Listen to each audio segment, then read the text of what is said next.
We didn't talk about the Broncos at all today, which is... Yeah. We'll do it now. Yep, the Monday Sports Report. Well, Ash, you said we've got to talk about it. What are the chances? How's it changed and how we look? And I've made a few notes. Oh, I love that. I've made a few love notes, that. right? So I'll give it back. Can I just have a quick look though? What I've done is the Broncos are currently sitting in 12th spot. I've had a look through teams 7th through to 13th, what their run home is like. Where they're home, where they're away, what they're for and against. Can I give you a real simplified version?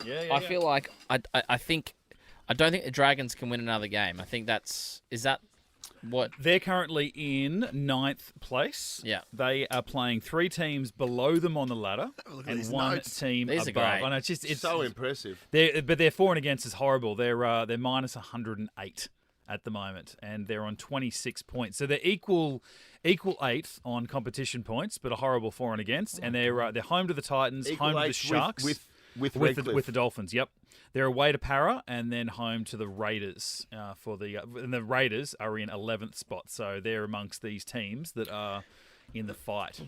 And what have you done? You've gone from 7th to 11th. 7 to 13. Because the Broncos are in 12th. And I thought, I was only going to go to the Bronx. But I thought, well, let's have a look at the team that are underneath them. The Titans, who are on 22 points as well. But they have got a horrible run home because they've got minus 98, for and against. All 4 teams they're going to be playing are all above them on the ladder at the moment. And 3 of those games are away. Dragons, Roosters, Newcastle. And their final game is against Penrith. So, oh, God.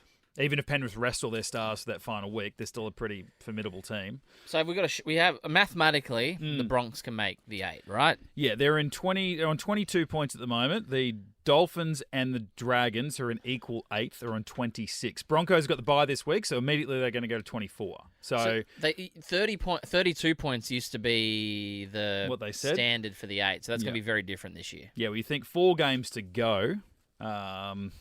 You're so we could get to 30. We could get to 30. We need to get to 30 to have any chance. Yes. So who are we got the bye this week? And then we've got 3 home games. Well, one of them is an away, but it's against the Dolphins. So 3 home games. So we get home against Parramatta, home against the Dolphins, and then home against the Storm for that final round. Now, the Storm, like they usually do, they rest their players in that final round, but some of the talk going on is that Bellamy, after the way that they were beaten last year by the Bronx in that final round, they want to come out and maybe rest the second last week and then come out firing and get their finals run going a week early. Brandon Smith said, Harry Grant said that in a podcast. Yeah, right. They're up at the Cowboys, aren't they, for that game? The week before the Broncos game, don't the Storm? Yes, they travel away to Townsville. The talk is they'll fly into Brisbane, leave all their stars here, fly to Townsville with their second team, and then all their stars will still be in Brizzy. It's interesting. And the week before that, they're playing the Dolphins as well. Can you imagine if the Dolphins officially snuff out the Broncos finals hopes? Yeah, well, that's going to be such a big game. Yep. You've got to give it to Wayne Bennett. Yeah. It's been an unbelievable effort to get Redcliffe into finals contention. Did they make the 8 last year? No. They started strong, didn't they? Yeah.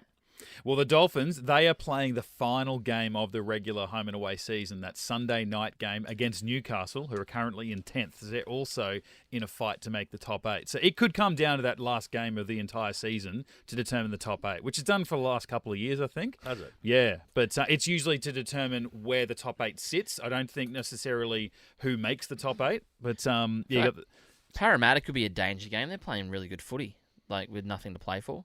They'll just be a pain in the arse. Well, they nearly beat Penrith. Penrith scored 3 tries in 6 minutes. Yep. Who's Redcliffe got? What's their run? Dolphins. So they're away to the Bulldogs this week. How good are the Dogs going? Dogs going great. They're away to the Storm. Then they got the home game against the Broncos, which it's almost like, I think it's kind of like the weekend against the Cowboys. If you go based on form alone, Cowboys are winning that game against the Broncos, but it's sort of Cowboys and Broncos, always that clash. Broncos and the Dolphins, I think it's almost like form's out of it. What, sorry? The Dolphins? No. Who do the Bronx play this weekend? Broncos have got the bye this weekend. Okay. Yeah. Oh, that's good. And then they've got Para, Dolphins and Storm. But the Dolphins, they're right home, away to the Bulldogs, away to the Storm, home against the Broncos, and then away to Newcastle. In the final game of the entire season. Tough run. It's a tough run. What about Dragons? Because they're probably in the box seat for that 8th spot, right? Yep. They're currently sitting in equal 8th, but outside of the 8 on for and against. They're home to the Titans this weekend. Who's 8? Sorry. The Dolphins are in 8th, Right, but gotcha. Dragons are equal points, but sitting in 9th on for and against. Home to the Titans this weekend, home to the Sharks, away to Parramatta, and then home to the Raiders. Pretty good run Dragons, compared to the other teams. 3 teams currently ranked below them, and they've been going all right too. I mean, they had a tough one on the weekend, the Dragons. Newcastle in 10th spot at the moment, and 1 win ahead of our Broncos. Away to Cronulla this week, away to the Bunnies, home against the Titans, and then home against the Dolphins for that final game of the season. Pretty good run home. Not bad. 2 above them and 2 below. Yeah. The Raiders in 11th. All 4 teams that they're going to be playing are above them on the ladder currently. They're away to the Cowboys this weekend, home against the Panthers, away to the Roosters. So 2 weeks, 2 tough weeks, and then they're away to the Dragons for the final round. So the Dragons come out maybe playing for their spot in the 8. Yeah. And then the Titans in 13th. I mean, they're equal points. The Broncos are far worse for and against, and all 4 teams they're playing are sitting above them on the ladder. And the Cowboys are in 7th. They're only 1 win ahead of that joint share of 8. They're home to Canberra. Then they have the bye. They're the only other team. They've got the bye. Other than the Broncos, they're the only other team that are sort of fighting for those final 2 spots that have got the bye. Then they're home to the Storm, potentially in that game where the Storm are resting players, and then they're away to the Bulldogs. So it's, tough as well. That is tough. I can't remember an 8 congested like this before. The fight for it, yeah. Often you see, like, teams needing to win like the last game or something to make the 8, but there's like 6 teams. Even just that game yesterday, the Dolphins-Warriors game at Suncorp, once it went to Golden Point, and I thought, well, we could have another draw here. And the Warriors and Manly are the only other draw for the entire season. So the Warriors are sitting on that, awkward 21 points. They could have went to 22. But then that would have done nothing for the Dolphins. A loss or a draw, they're still outside of the 8. Yeah. Whereas the Warriors, so I think the Warriors win would have been better for the Broncos because it would have just kept that sort of, teams above them and on less points. But anyway, Dolphins won that one by a 40-metre field goal. It was an outstanding finish. Sean O'Sullivan. Yeah. I thought for sure it was going to be Jamal. Literally, I was watching the end of that second half. I ducked away for 20 seconds, and then I just hear screaming, and I rush back in and see that was the way that game had ended. Someone was telling me that, Bostock, like he's been terrific. Like he's been unbelievable for Redcliffe. Yeah. Bostock, I reckon he's a rep winger. Yeah. I know he's a New South Wales guy, but he'll be. I reckon I look at him and I go, yeah, he could play Origin. How old is he? He's only like 20, 21. Ah, true. But did you hear how they found him? Yeah, no, I did actually. Yeah. Sean O'Sullivan. Sean O'Sullivan, who kicked the winning field goal yesterday, has got a mate who was playing down in the Illawarra competition. And Sean O'Sullivan's father is Peter O'Sullivan, who's the big recruitment guy. And Sean O'Sullivan's gone there and was watching this park footy and was watching this Bostock just carve up. Yeah. And rang his dad. I said, there's a kid down here who is a gun, and you got to sign him. Peter Sullivan had a look at him, told Wayne and the Dolphins about him. Now he's holding down an NRL wing spot. Holy hell! Like he genuinely went from park footy to what's the minimum wage of a top class winger now, or a regular first grade NRL winger? What would it be? Would it be? I don't know. 400 or 500? That's a top class winger, yeah. So I think I think 600 grand is what To'o's on, or 550 or something. Like he's probably the best paid winger. Yeah. NRL winger. He'd be on 200 or 300, I reckon. Yeah.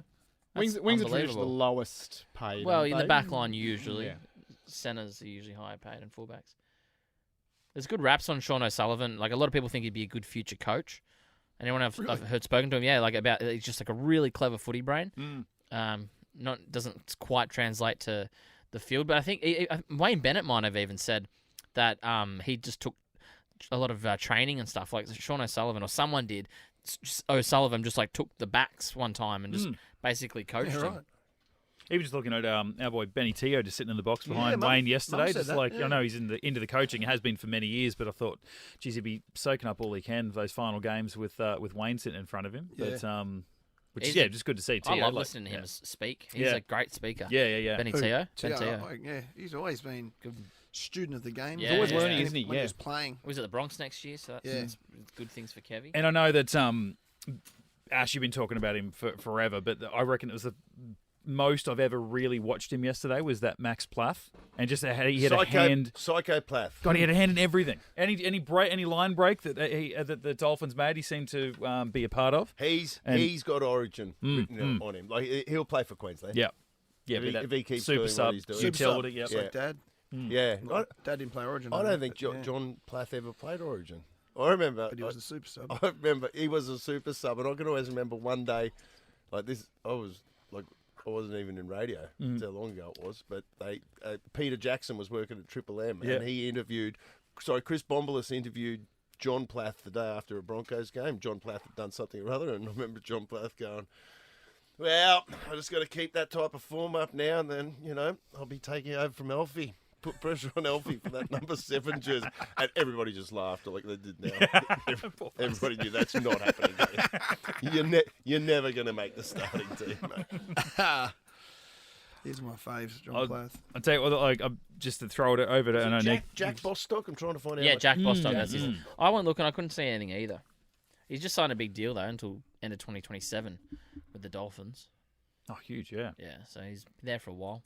It was a real mixed Saturday just for our Brizzy teams. Like the Broncos obviously been struggling for a while. The Lions have been absolutely killing it. And then when the Lions come out on Saturday afternoon and lost to GWS at home, and I thought, oh, geez, is this going to be an awful day? Because the Bronx are on in like half an hour taking on the Cowboys. And then they come out and turn it on. But yeah, the poor old Lions have got... And they were killed. Quarter time, was it 31-1? Yeah, they're up 30 points, so they've dropped out of the top 4 now. It's just like the NRL season. This AFL season is nuts because we're now 2 rounds out from finals. There are still 12 teams that can make the top 8. Like no team has yet been eliminated after that whole weekend of footy. So, look, the Lions can still make top 4. The home final is going to be a bit tougher, but there's just no consistency at this point. So, yeah, look, they had a 30-point lead at quarter time. GWS kicked the last 6 goals to just run over the top. Inaccuracy just really copped them, but... Yeah. At the end of the day, like this season is wide open. Anyone can take this, and I'm starting to think that even like the home double chance final doesn't mean anything. It's just going to be like any dog on their day. It's a lottery. So I like it. It's exciting. Oh, it's very exciting. This is, I think, for both competitions, this is what the games administrators have wanted to just make it as exciting as possible, keep everyone in it. And I mean, it's torturous as a fan of a certain club, but from a wider game perspective, like. The game's never been better. I don't know about the players, but this is nuts at the moment. So, best case scenario, the Lions can still technically finish first if they go 2-0 over the next 2 games and a couple losses around. How many weeks left? 2 more. So they play Collingwood in the Saturday twilight game. That won't be easy, will it? The Pies are essentially out of finals contention now, but again, look, it's an MCG game for them.